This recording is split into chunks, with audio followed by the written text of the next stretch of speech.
नमस्कार दोस्तों, कट्टीवाड़ा लाइव में आपका स्वागत है।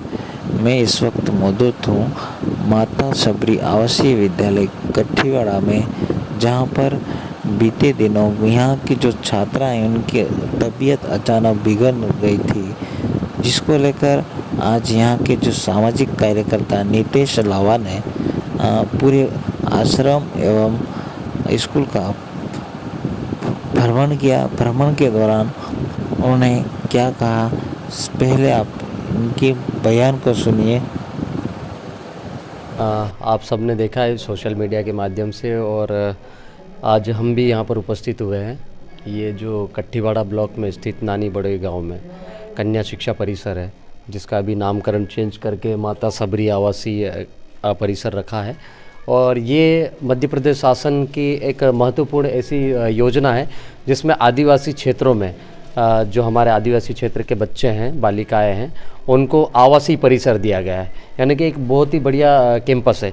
लेकिन कैंपस को आज जब हम लोगों ने यहाँ पर अंदर आकर देखा तो इसकी स्थिति बद से बदतर होती जा रही है। अंदर जाके देखें, सबसे पहले बाहर जब हम लोग देखते हैं तो इसकी बाउंड्री वाली बाकी है। यहाँ से कोई भी आए दिन चलते फिरते यहाँ पर पत्थरबाजी कर रहा है। सुनने में ये भी आया है कि यहाँ पर दारू की गाड़ियाँ निकलती है, तो बहुत सारे लोग यहाँ पर आगे से जो प्रोटोकॉल में उनके रहते हैं वो गाड़ियाँ भी यहाँ पर निकल के जाती है और खड़ी रहती है। और बच्चियाँ कैंपस के अंदर सुरक्षित इसलिए नहीं है क्योंकि और अंदर से कोई भी निकल के जा सकता है। और पीछे ये जो अभी हम जो खड़े हैं ये स्कूल कैंपस है और इसके पीछे इनका हॉस्टल कैंपस है। इन दोनों के बीच में बाउंड्री वाल नहीं होने की वजह से ना रोड है, तो ये कच्चे रास्ते से जाते हैं, तो उस दौरान इनको बहुत सारे बाहरी लोगों से भी मतलब खतरा बना रहता है। तो ऐसी स्थिति में ये गांव में स्थित ये कन्या शिक्षा परिसर जो करोड़ों रुपए की लागत से सरकार द्वारा बनाया जा रहा है, एक तरीके से भ्रष्टाचार की भेंट चढ़ते जा रहा है। और आदिवासी क्षेत्रों में ये कोई पहला केस नहीं है। ये जो कट्टीवाड़ा ब्लॉक है, यहाँ के भ्रष्ट अधिकारियों ने पिछले साल की मैं आप बात करूँ तो पिछले साल भी 2 मासूम बच्चे हॉस्टल आश्रम में रहते हुए कट्टीवाड़ा में बेमौत मारे जा चुके हैं। और उस दौरान भी हम लोगों ने आंदोलन की चेतावनी दी थी। तो ये कब तक चलता रहेगा कि एक कोई बच्चा मरता है, मासूम मरता है, उसके बाद में उस हॉस्टल अधीक्षक को निलंबित किया जाता है, लेकिन व्यवस्था नहीं सुधरती है। तो हमको उसके जड़ पर जाना, जाके देखोगे तो बाथरूम में कबूतरों ने कब्जा किया हुआ है। हालत इतनी बेकार क्योंकि आप अंदर जा ही नहीं सकते हो। मतलब बच्चों के रहने और जो स्कूल परिसर है उसकी हालत देख लो। पेपर आ नहीं रहा है। मैंने बच्चियों से बात करी तो पता चला है कि साल भर से उनको तेल साबुन नहीं मिल रहा है। तो क्या शासन ने बजट आवंटित करना बंद कर दिया है? यदि शासन की तरफ से बजट आवंटित किया जा रहा है तो ये बजट कौन खा रहा है रास्ते में? आपने वीडियो देखा है, पिछले दिनों हमारे क्षेत्र के जो विधायक महोदया सेना महेश जी पटेल आए थे और उन्होंने वीडियो जारी किया था यहाँ का हॉस्टल कैंपस का कि कीड़े पड़े हुई सब्जियाँ, आटे इल्ली वाले जो आटा था इल्ली पड़े हुआ था। तो मतलब हमारे जो जिम्मेदार हैं इस हॉस्टल के, इस कैंपस के प्रिंसिपल है, वो क्या कर रहे हैं, क्या देख रहे हैं? आखिर क्यों वो इतना जो पैसा आ रहा है, करोड़ों रुपया हमारे बच्चों के नाम पर आ रहा है, उसका सही यूटिलाइजेशन नहीं हो पा रहा हमारे क्षेत्रों में?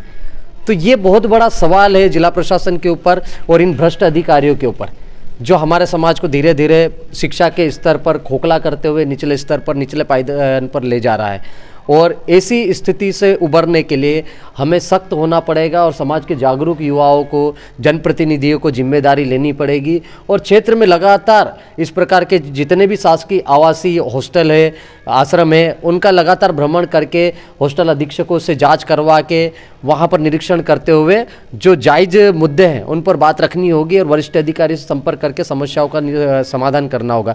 अन्यथा इसी तरह से 10-10, 15-15, 20-20 सालों से एक हॉस्टल वार्डन पड़ा हुआ है कि जगह स्थायी, जैसे कि पट्टा लेकर आया, उसी तरह से हालत बना रखी है। जो ज़्यादा पैसा देता है उसका नियुक्ति हो जाती है, किसी भी आश्रम में, हॉस्टल में बना दिए जाते हैं और वो भ्रष्टाचार करते हैं और भ्रष्टाचार की भेंट हमारे बच्चे चढ़ते हैं। आज एक साथ 50 बालिकाएं अचानक से बीमार होना किसको बोलते हैं? ये मध्य प्रदेश में कहीं नहीं होता है, ये सिर्फ आदिवासी बाहुल्य जिले में अलीराजपुर में ही होता है। और कट्टीवाड़ा ब्लॉक में पिछले 2-3 सालों में 4 बच्चे, मासूम बच्चे जो हॉस्टल आश्रम में रहते हुए मारे जा चुके हैं। तो उसके जिम्मेदार कौन है? हम लोग भी जब कोई मरता है तभी लोग जागते हैं। आंदोलन करने की चेतावनी देता, एक छोटी मोटी कार्रवाई होती, फिर मामला रफा दफा हो जाता, फिर बाद में पता चला 2 महीने बाद वही परिस्थिति बन जाती। तो ये आदिवासी समाज के लिए बहुत घातक है। और हम जिला प्रशासन से भी मांग करते हैं, चूँकि हमारी कलेक्टर साहब से बात हुई, उन्होंने त्वरित कार्रवाई भी की है, निदान भी हुए, लेकिन हम लोग जिले के स्थानीय जनप्रतिनिधियों से, जिला प्रशासन से और प्रदेश के मुख्यमंत्री से भी मांग करते हैं कि आप ये जो भ्रष्टाचार का अड्डा बना हुआ आदिम जाति जनजाति जो हमारा विभाग है, उस पर नकल कसे, उसका जांच करें और ऐसे अयोग्य अधिकारी जो जिले में बैठे हैं उनको तत्काल हटाए, जिनके कंट्रोल में हॉस्टल वार्डन नहीं है, हॉस्टल वार्डन के कंट्रोल में खाना बनाने वाली बाई नहीं है, और हमारे बच्चे चुपचाप बेचारे वो डर के मारे वो वही खाना, कीड़े मकोड़े वाला खाना खा रहे हैं, फूड पॉइजनिंग हो रही है।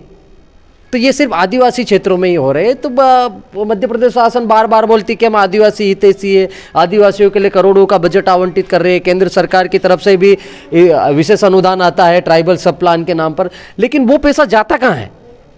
हमारा जिला आज भी मध्य प्रदेश ही नहीं, पूरे एशिया में सबसे पिछड़ा माना जाता है अलीराजपुर। भाई ऐसी हालत करके रखोगे स्कूलों में। हम लोग पिछले 3 सालों से काम कर रहे हैं, किसी स्कूल का छत गिर रहा है, बच्चे बैठे हैं, पानी गिर रहा है, टपक रहा है। तो ऐसे माहौल में यदि आप बच्चों को पढ़ाओगे तो बच्चा कहाँ जाएगा? वो तो डर के मारे घर रहना पसंद करेगा, स्कूल में क्यों बैठेगा? और जब हॉस्टल में भेजते हैं तो हॉस्टल में आप कीड़े मकोड़े वाली सब्जी खिला रहे हो। मध्याह्न भोजन भ्रष्टाचार की भेंट चढ़ रहा है, टुटपुंजे नेता लोग भ्रष्टाचार कर रहे हैं, उसमें समूह ले लेते हैं और वो खाना नहीं खिलाते हैं। हम लोग ये कह रहे हैं कि आप जो करना करो, आटे में नमक डाल के चलाओ, लेकिन बच्चों का हक मत मारो।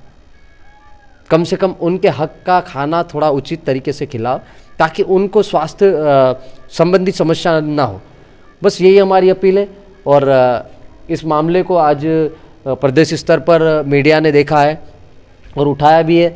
हम लोग मांग भी करेंगे भविष्य में यदि इस तरह की कोई घटना होती है तो निश्चित रूप से हम लोगों को जिला मुख्यालय पर बड़ा आंदोलन करना पड़ेगा, और उसके लिए फिर बाद में जिला प्रशासन और जिले के जनप्रतिनिधि भी जिम्मेदार होंगे।